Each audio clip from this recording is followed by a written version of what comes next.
Yo, what's good, YouTube? I'm back with another video, and today we got a full upper body day. Give me a little bit of shoulders, some chest, back, biceps, and triceps. I'm kicking off with this workout with some cable side laterals, excuse me, cable lateral raise to hit those lateral delts. Now I'm prioritizing in this workout my shoulders. And in most upper body days, I will prioritize my shoulders because that's a weak point of mine. So if there's a weak point or any body part that you want to bring up, put that at the beginning of the workout so that you're giving the most attention, putting your most energy into that particular body part, into that particular part of the body. Now, as you can see, I'm kind of leaning into the machine as opposed to leaning away. You may see people leaning away or even being straight up. But if you lean into the machine, as you can see, as that cable comes across your body, you get a really good stretch at the bottom of the movement. So that's why I like to lean into the machine as opposed to lean away.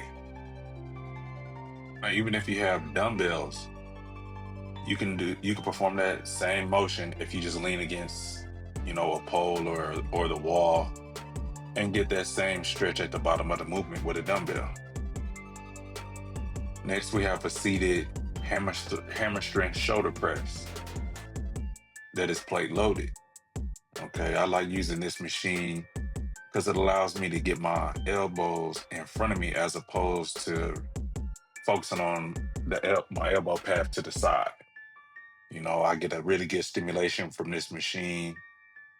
Maybe just the way that it moves, they're generally very smooth. Um,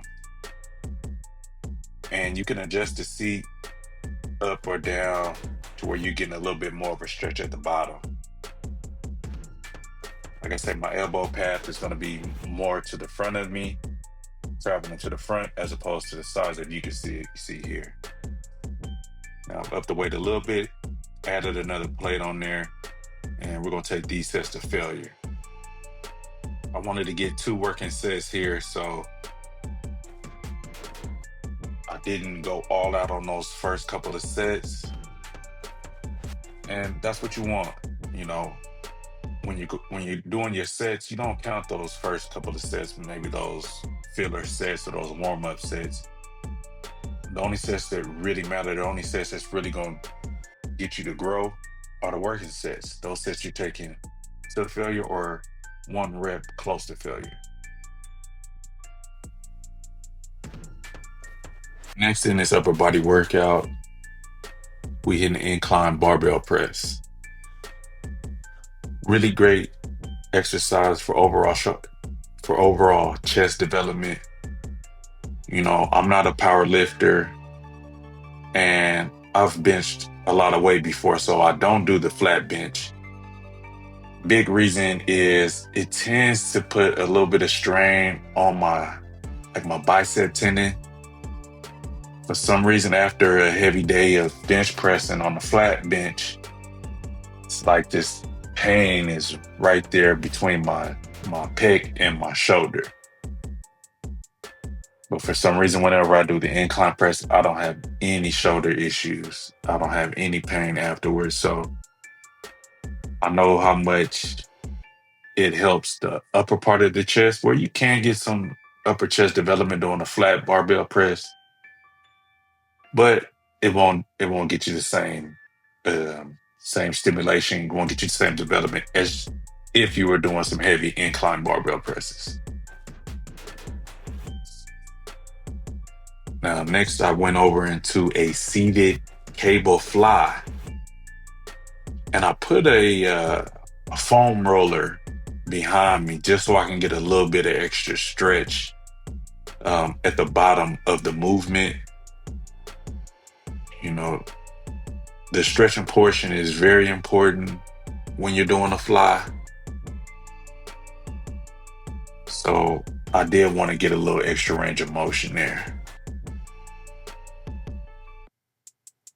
When you're hitting the pec deck or a different type of pec fly, one thing that you won't be able to do oftentimes is get your hands to cross the midline. So when you're using cables, you got a little bit more range of motion at the top to get your hands to go across the midline, which is getting a full contraction. Now, we finished the shoulder portion of the workout and the chest portion of the workout. Now we move on over into the back portion.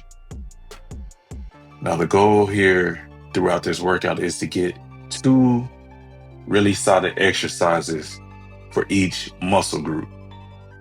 And with the bicep and the tricep, we're going to finish with just 1 exercise for the bicep and 1 exercise for the tricep. So for the back, I did a pull down, a single arm pull down, just to isolate the lat. We're going to get a lot of stimulation with the lat and a good stretch at the top. And this is a perfect machine to do that. You can actually get on a cable pull down and get an attachment where you're only using 1 arm. But I didn't want to do a wide grip pull down because I don't feel like that hits my lats quite as much as this hammer strength machine does. I really like the stretch portion at the top, and trying to really tuck that elbow into the back pocket really gives me a good contraction at the bottom of this exercise. Now we move it over into a bent over row. It is a machine, but it is a very good machine to use for the bent over rows. Now, depending on your hand placement, whether you go an underhand grip or a wide grip or a close grip, it's going to change what is actually being targeted, whether it be the middle of your back, upper back, or your lower lats. I wanted to kind of keep a fairly decent grip, not too wide, not too close. Going to get some lats, but it's going to be more of the upper part of my lat. Now, started off with 3 plates. I didn't feel like I was getting this the best working set as I could. The first few reps were okay, but I ended up taking the weight down just so I can get some solid reps, some good contractions. Feeling a little bit fatigued going into this exercise because I've done at least 4 exercises, 5 actually, prior to this movement. So I didn't have all the energy that I normally would had I, was doing primarily a back session.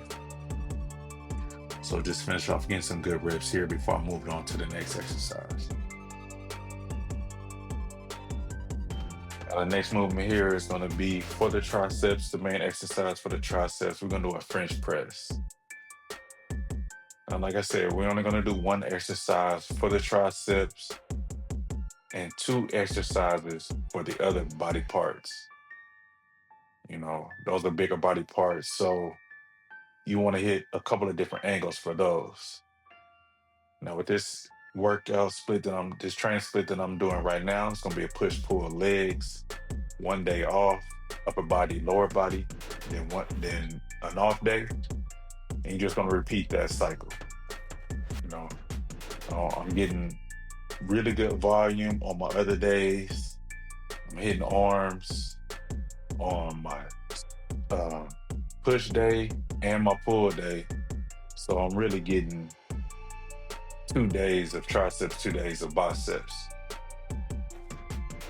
And the last movement in this workout session is going to be a barbell bicep curl, which is a great developer for the biceps.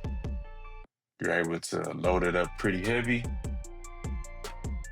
So I tend to do more barbell biceps as opposed to the easy bar curl. Once again, because it's going to keep my hands flat, it's going to actually get a better contraction at the top, seeing as though that my pinkies are straight up as opposed to at an angle like they would be on the easy bar curl. If you made it to the end of the video, man, I appreciate you. Now go ahead and like, subscribe to the channel, and we're going to keep moving. We're going to keep growing. Y'all stay tuned.